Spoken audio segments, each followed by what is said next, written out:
Meus irmãos, graça e paz da parte de nosso Senhor Jesus Cristo. Que bênção chegarmos até aqui. Eu fico muito feliz quando nós concluímos um trimestre e não apenas isso, mas também concluímos o ano. Você já parou para pensar, professor? Que coisa maravilhosa! Nós passamos durante o ano todo de 2023 estudando a Palavra de Deus todos os domingos pela manhã na Escola Bíblica Dominical. Foram 4 trimestres onde nós estudamos as revistas, as lições bíblicas da CPAD, e desta feita nós estamos no último trimestre, na última lição de 31 de dezembro de 2023. Você sabe, nós estudamos esse trimestre todo sobre missões até os confins da terra, pregando o Evangelho a todos os povos até a volta de Cristo. E na realidade, esta última lição, ela está falando sobre isto, não é? Missões e a volta do Senhor Jesus, que você pode já acompanhar aí pela capa, né? Missões e a volta do Senhor Jesus. A volta do Senhor Jesus é a suprema esperança de todo crente. Como eu sempre tenho pregado, sempre tenho ensinado, são 4 coisas importantes, 4 coisas basilares, 4 coisas fundamentais da doutrina de Cristo que nós não podemos esquecer. A sua encarnação, o fato dele ser Deus e se tornar homem, a sua morte na cruz, porque isto proporcionou a nossa remissão, a nossa redenção, a nossa justificação e vai proporcionar nossa glorificação futura. Porém, Jesus não poderia ficar morto lá no túmulo, pois a Bíblia diz que a morte não poderia detê-lo. Então ele ressuscita. Terceiro pilar, terceira doutrina importantíssima sobre Cristo. A sua ressurreição é importante para mostrar que ele é Deus. Mas o que é mais importante também, meus irmãos, é que Cristo nos fez promessas, várias promessas, de que retornaria uma segunda vez, exatamente para levar todos aqueles que o aceitaram, que o abraçaram, que o têm como Senhor. Tem várias promessas que Jesus fala sobre isso. Não se turbe o vosso coração, crede em Deus, crede também em mim. Na casa de meu Pai há muitas moradas, se não fosse assim eu vou-lhe teria dito.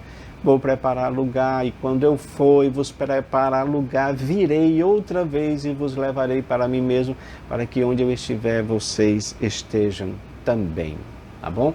Então, a vinda de Jesus é um dos pilares, é o último pilar, digamos assim, sobre a doutrina de Cristo, tá?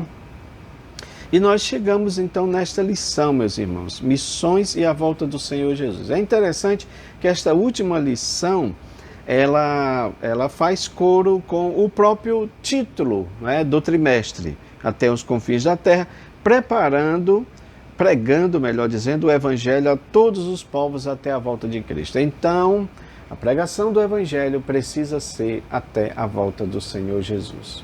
Muito bem, queridos, e eu quero mostrar para vocês aqui o gráfico esboço. A leitura bíblica em classe, como vocês sabem, está dentro daqueles sermões que Jesus pregou, né, começando lá com o sermão do monte, quando ele falou sobre as bem-aventuranças, e aí ele seguiu uma sequência de outros sermãos, né, até chegar neste sermão que é considerado o sermão escatológico, né, o sermão da vinda do Senhor Jesus, e ele vai falando sobre todos esses assuntos importantíssimos, tá bom?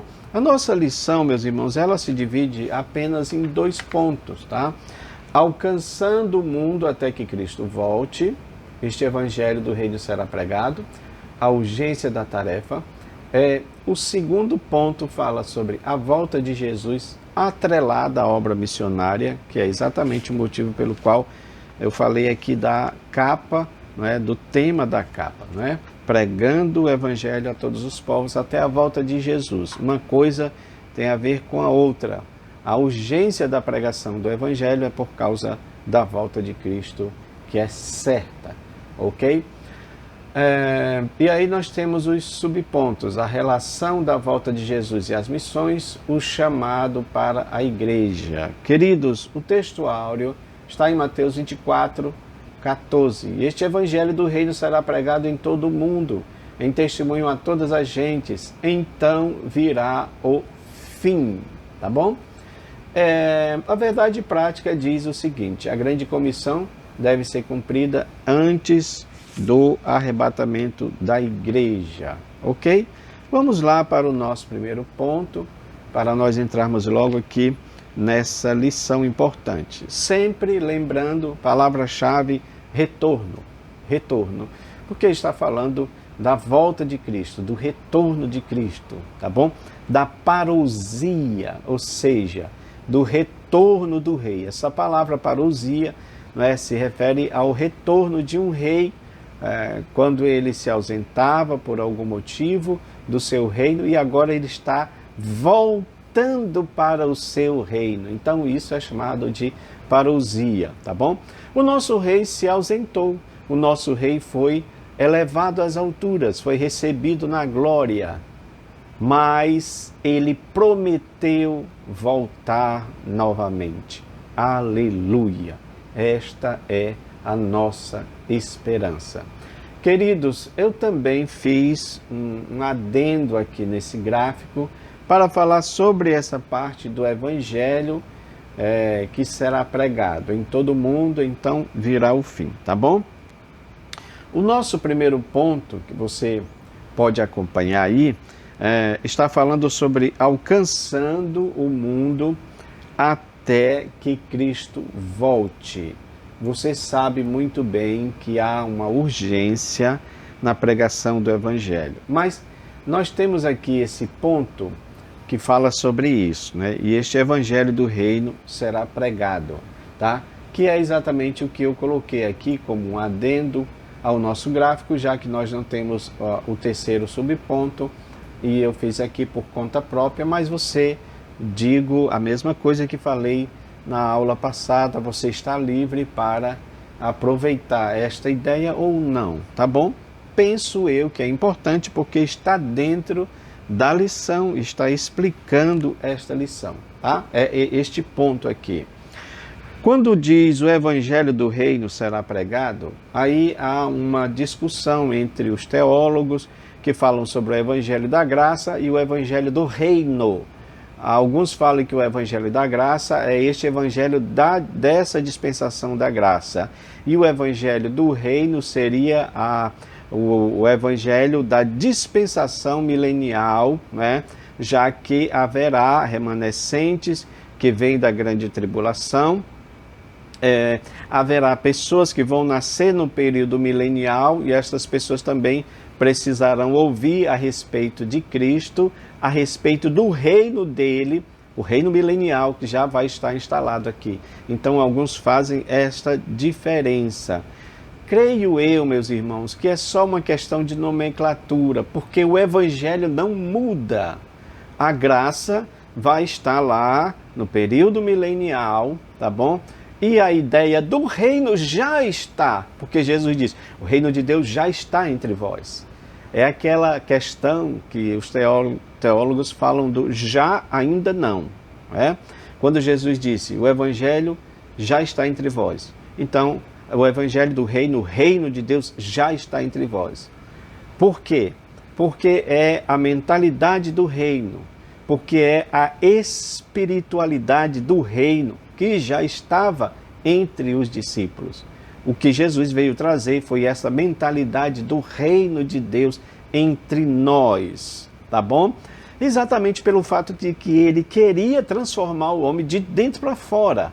Ele não veio trazer um reino terreno, ele não veio trazer um reino político. Ele falou para as autoridades, o meu reino não é deste mundo. Então está falando aí de um reino espiritual, de um reino diferente.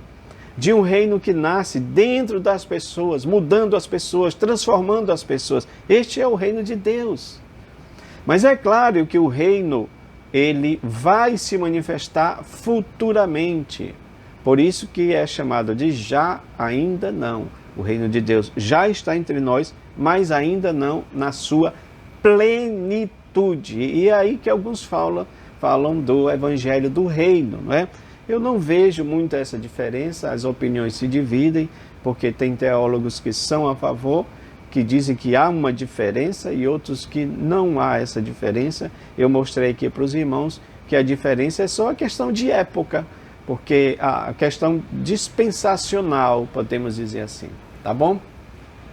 Então, meus amados, voltando aqui para esse tema, o evangelho será pregado. E aqui o nosso comentarista fala dessa urgência da tarefa. Mas eu quero mostrar aqui, ainda nesse ponto, para os irmãos entenderem essa questão aqui, tá bom? Essa questão do evangelho do reino. O que é esse evangelho do reino? O evangelho do reino será pregado em todo mundo, tá? Quando está falando de todo mundo, segundo R.N. Champlin, né, que era um mestre no grego, na língua grega, então ele diz que toda a terra, todo mundo, ou toda a terra, no grego lá é oikomene, que quer dizer a terra toda, tá bom? A universalidade da terra toda, de toda a terra, tá? Mas, meus amados, há também a interpretação de alguns estudiosos que falam que esse todo mundo se refere ao mundo romano, tá bom? Ao mundo romano, tá? Porque Roma, ou melhor dizendo, o mundo daquela época era Roma, tá? Então, quando foi dito assim, este evangelho será pregado em todo o mundo, em toda a terra, está falando do Império Romano, ou seja, o evangelho precisava ser pregado, precisava ser expandido em todo o mundo, especialmente se referindo ao mundo romano, tá bom? Mas aí pode ficar aquela dúvida, né?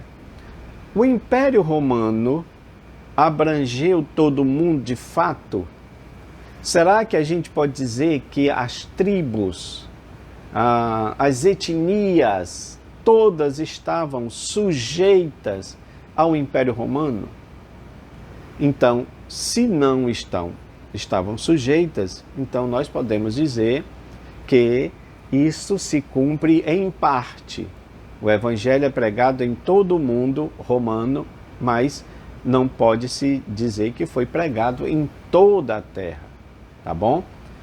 Aí, nesse sentido, a palavra de Jesus, a profecia de Jesus, ela é extensiva, não só para o Império Romano, porque a maioria uma parte dos teólogos dizem que este evangelho pregado em todo o mundo é só ao mundo romano. Ou seja, foi apenas para aquela época, tá? O que nós não podemos concordar que foi só para aquela época, porque a profecia de Jesus é expansiva. A profecia de Jesus abrange toda a terra.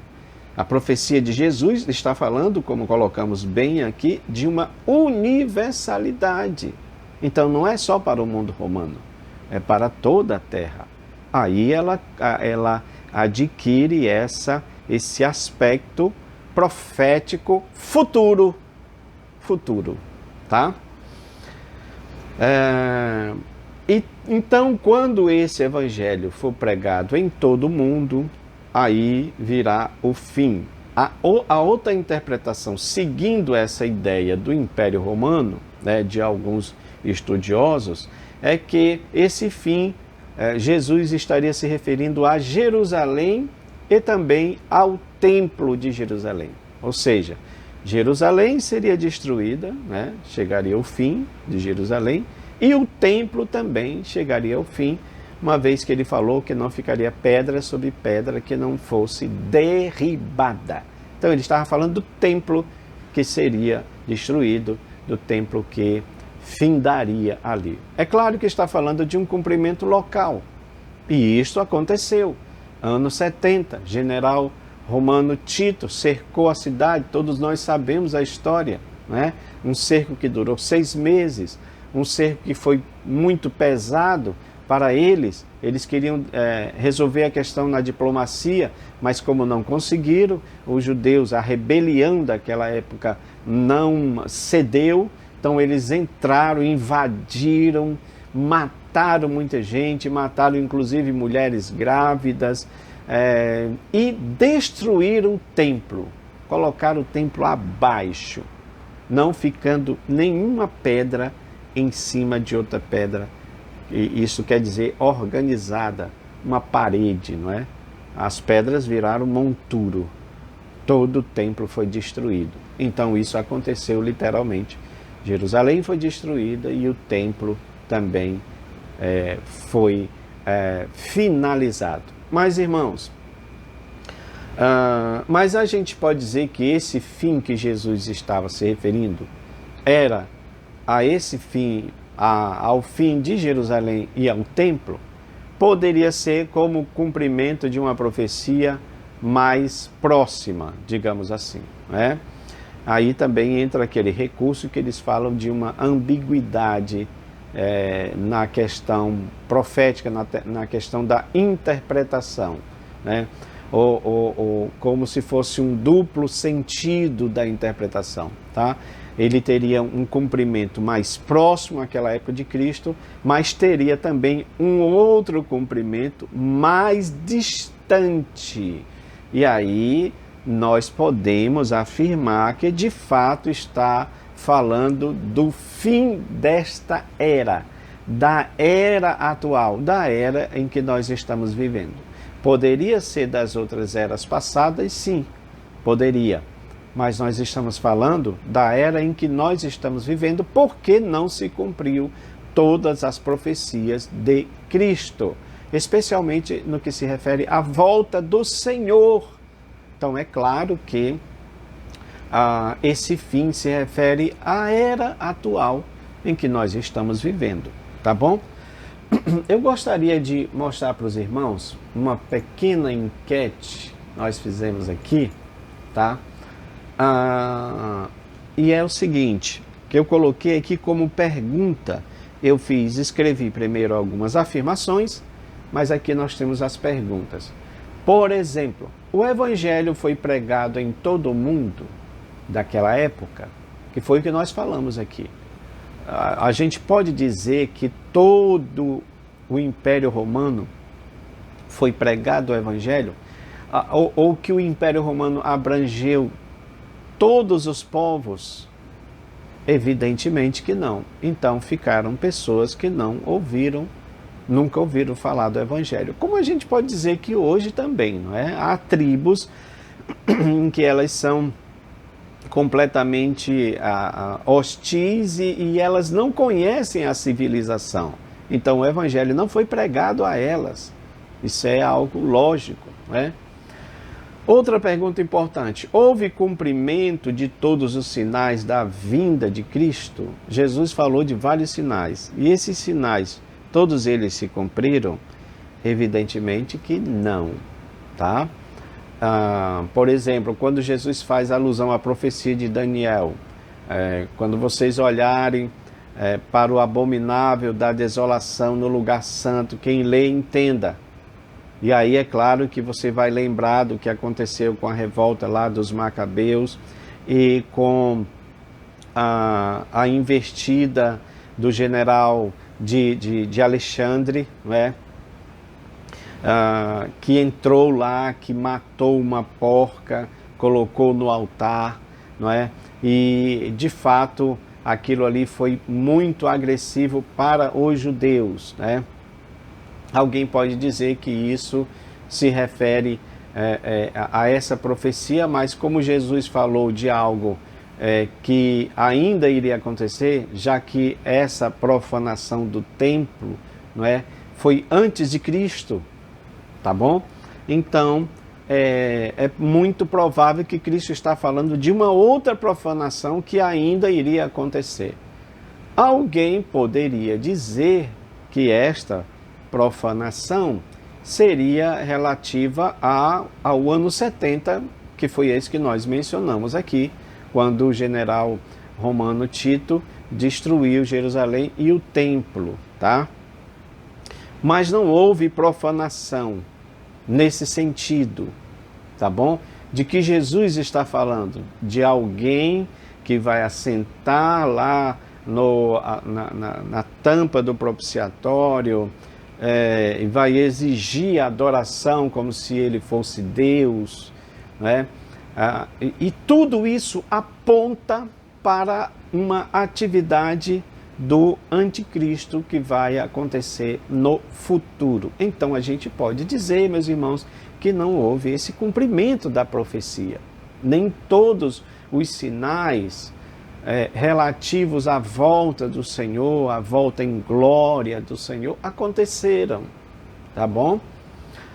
Outra coisa que é importante, havia meios tecnológicos para a pregação mundial do Evangelho naquela época? Essa pergunta é interessante, tá bom? Vocês poderiam responder aí, né? Eu sempre peço para os irmãos responderem, mas não sei por que não há esse feedback dos irmãos em responderem, né, em comentarem. É importante você comentar, tá? Porque assim a gente aprende. Eu estou aqui para aprender com os irmãos. Então, é claro que a resposta é não. Não havia. E a gente pode dizer que tipo de meios tecnológicos seriam esses? Os meios tecnológicos referente a meios de transporte, porque naquela época você tinha a navegação, você tinha animais de carga e apenas isso. Você não tinha aviões, você não tinha carros, você não tinha motos, não havia nada disso. Então, isso facilita, sim, que eu diga aos missionários que precisam da sua moto, precisam do seu carro para poder andar nos lugares onde eles estão evangelizando, onde eles estão fazendo a obra de missões, né? Então isso ajuda sim. Mas também para a pregação a nível mundial, você tem os meios de comunicação. Especialmente a gente pode dizer o rádio, que alcançou uma gama de pessoas desde a sua criação. E apesar de toda a tecnologia avançadíssima que nós estamos, o rádio não ficou para trás, a não ser que ele tenha se adaptado a algumas coisas. Mas ele não ficou para trás. Daí você tem a TV e você tem a internet, que com certeza de todos esses aí é a que mais abrange, né? Haja vista que hoje você tem satélites, né, que emitem sinais e que podem abranger, que podem abarcar todo o globo terrestre. Isso aí é muito importante, meus irmãos, tá? Então, meus queridos, essas perguntas são importantes para nós entendermos sobre essa questão do Evangelho, por que do Evangelho não foi pregado em todo mundo naquela época, tá? Isso aí é muito importante nós entendermos. É importante entendermos a questão da urgência e da emergência. Uma coisa pode ser urgente, mas não é uma coisa que tenha uma emergência. Emergência é questão de vida ou morte. A pregação do Evangelho é uma questão de vida ou morte, pois, como diz o nosso auxílio missiológico, não é? É uma questão de vida ou morte, de bem-estar espiritual e eterno, ou separação eterna, porque está falando de dois destinos. O destino com Deus, não é? Ou o destino sem Deus, que é a morte eterna. Então é mais que urgente a pregação do Evangelho, meus irmãos. E infelizmente as notícias não são boas quando se trata de falar sobre o Evangelho em alguns lugares que tem arrefecido. Ao invés de avançar, tem esfriado. Igrejas na Europa, que eram igrejas centenárias, fecharam as portas. Nós vemos testemunho de irmãos que vivem lá, não é? E que nos dão esse feedback, mostrando que realmente tem igrejas que fecharam as portas, não é? Mas eu glorifico a Deus que ainda tem remanescentes, pessoas que estão pregando o Evangelho, que estão fazendo a obra de Deus. Isso é muito importante, tá bom? Meus irmãos, nós entendemos isso. A pregação do Evangelho é urgente. Lembrando aos irmãos, eu até coloquei aqui, para não esquecer, porque também tem um autor que fala sobre isso, R.N. Champlin. Ele diz que a pregação, ela precisa ser feita. E essa pregação não quer dizer necessariamente aceitação, porque nem todos vão aceitar. Isso é um fato. Nem todos vão aceitar, não é? Mas é preciso pregar. É preciso a gente pregar. É preciso falar de Cristo a toda criatura, tá bom? Meus amados, nós estamos fazendo isso. Aos poucos, mas estamos fazendo. Na nossa igreja, por exemplo, onde congregamos, tem um setor de evangelismo, de ação social. Inclusive, fizemos esta sexta-feira ação com moradores em situação de rua, tá bom? Pregamos nas esquinas, fazemos cultos ao ar livre, e de forma que estamos fazendo a nossa parte. É fácil? Não é. Vez por outra a gente encontra pessoas que repelem mesmo. Eles não gostam, eles reclamam, eles falam mal, mas a gente continua fazendo a obra de Deus.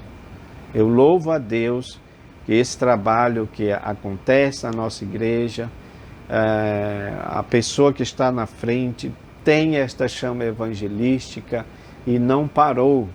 Lembro-me de que em meio à pandemia, ao lockdown, mas nós estávamos em locais fazendo esses cultos, e até alguns irmãos passavam e depois comentavam, dando aquela força: olha, irmão, que coisa boa, vocês estão pregando o Evangelho em meio à pandemia, no meio do lockdown, mas não pararam de pregar o Evangelho.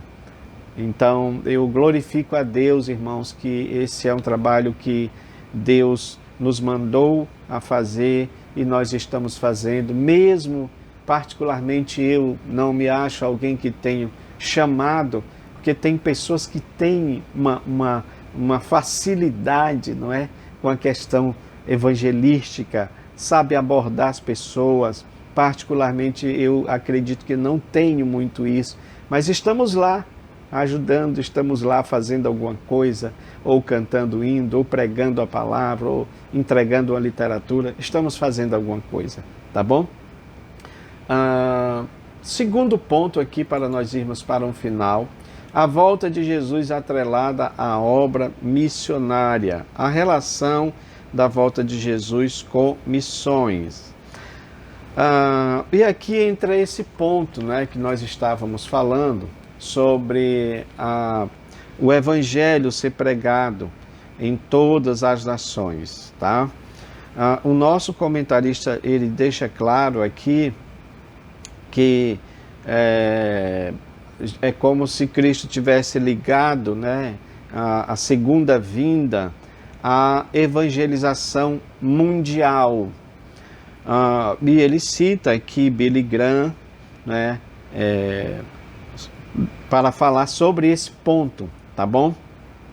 Mas, meus irmãos, a única coisa que nós não podemos ser dogmático nesse ponto é dizer que o Evangelho, é dizer que Jesus só voltaria se o Evangelho for pregado em todas as nações, ou seja, quando a última pessoa ouvir sobre o Evangelho. Eu creio que esse ponto é um ponto um pouco complexo, porque nós temos pessoas, gentes que que são afastadas da sociedade, que não conhecem a sociedade, né? São tribos, são etnias. Até hoje nós temos isso, né? E nós não podemos achar que Cristo só vem quando essas pessoas ouvirem, mesmo porque podemos dizer que muito provavelmente uma geração toda dessas pessoas que não tiveram contato, não é, com a civilização, gerações inteiras dessas pessoas morreram, né? Aí se pergunta, isso é uma pergunta que é muito pertinente quando estamos ministrando sobre escatologia, o que é que vai ser das pessoas que não ouviram falar do Evangelho? E aí, professor, o que é que você diz? O que é que haverá das pessoas que não ouviram falar do Evangelho? Deus as condenará ao inferno eterno? Haverá algum tipo de julgamento para elas? Com base, inclusive, na consciência do que elas tiveram de bem ou de mal, conforme Paulo fala em Romanos, ele trata a esse respeito, que Deus usará da própria consciência para julgar, a própria natureza vai corroborar nesse sentido, mas certamente a consciência de cada um será levada em conta. É isso que nós acreditamos, porque o nosso Deus é um Deus justo e Ele não vai condenar o justo com o ímpio, nem vice-versa, mas Ele vai dar um julgamento correto, exato para cada um, tá bom? Então nós podemos ter essa certeza que o nosso Deus é um Deus justo. Aí aqui no último ponto, o chamado para a igreja. Meus amados, precisamos entender que o tempo, conforme diz o Apocalipse capítulo 1, versículo 1, está próximo. O tempo próximo está falando da conclusão de todas as coisas. Todas as coisas estão chegando ao seu final, a sua conclusão. Nós falamos em outra oportunidade que tudo tem o seu sentido teleológico, não é? O sentido do propósito, da finalização, da meta, tá? E é claro que a história, ela também está se encaminhando para um final. Nós não somos daqueles, conforme eu falei na lição passada, que acreditam em uma história cíclica, onde as coisas vão se repetindo, e isso infinitamente mais. E o tempo todo vai se repetindo, sempre, sempre, sempre, sempre. Nós acreditamos que a história está chegando na conclusão de todas as coisas. Tá bom, meus irmãos? O tempo está indo para esta conclusão. E é por isso que nós, enquanto igreja, precisamos entender que tudo está se afunilando para este final. E como é que fica então essa situação da própria evangelização mundial? Da evangelização, do chamado da igreja para a evangelização. Nós temos frisado, meus irmãos, e eu espero que você entenda isso que nós estamos falando, tá bom? Porque eu disse e vou repetir de novo, e vou sempre repetir, porque eu estou falando aquilo que está na palavra de Deus. A igreja não foi feita com outros objetivos. A igreja não foi feita para militar outras guerras, outras frentes, quaisquer que seja, políticas, ideológicas. Não, senhores.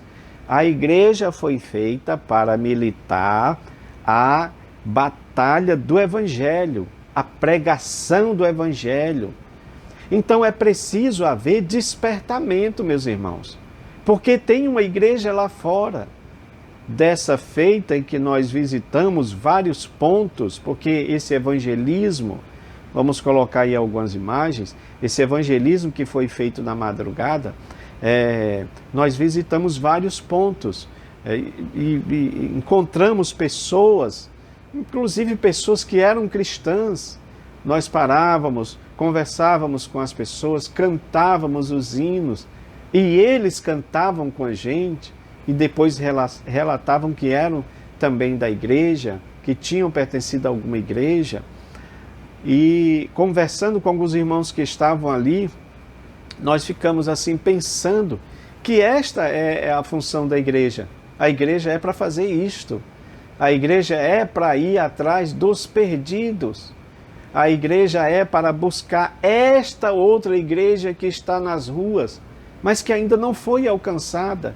Está esperando que apenas alguém vá e busque essas. É como as ovelhas que se afastaram do rebanho.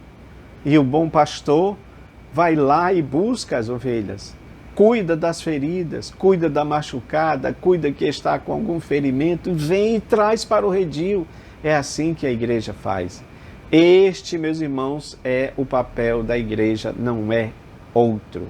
Este é o papel da igreja antes da vinda gloriosa do Senhor Jesus. Meus queridos, eu quero agradecer aos irmãos que estiveram conosco durante todo este ano, né? Eu sei que nós somos poucos, né? Os irmãos têm acompanhado aí, e eu tenho dito, meus irmãos, que eu não estou interessado nessa questão de likes ou mesmo de grandes plateias. O meu interesse aqui é tão somente ensinar a palavra conforme aprendemos no Evangelho de Jesus. Isso é o que nos move, é isso que nos estimula a continuar, tá bom? E eu faço votos que você tenha este mesmo sentimento, porque é muito provável que às vezes na sua classe você vai se esforçar, você vai fazer o máximo e ainda assim você vai ter alunos que não vão dar tanta importância ao ensino ali apresentado, não vão se interessar, mas vai haver outros que vão se interessar. Haverá outros que Deus vai levantar para ouvir a palavra e também para ser edificado. Eu desejo a você um feliz 2024, cheio da graça de Deus, e já vamos nos preparando, porque já temos aqui, olha lá, né? O outro trimestre que fala das lições bíblicas, falando sobre o corpo de Cristo. Vamos lá, meus irmãos, vamos lá nesta força, um ajudando o outro, um apoiando o outro. Então eu peço a você que use os nossos gráficos, fique à vontade, que Deus abençoe a vida de vocês grande e poderosamente. Esse é o nosso desejo em Cristo Jesus. Amém.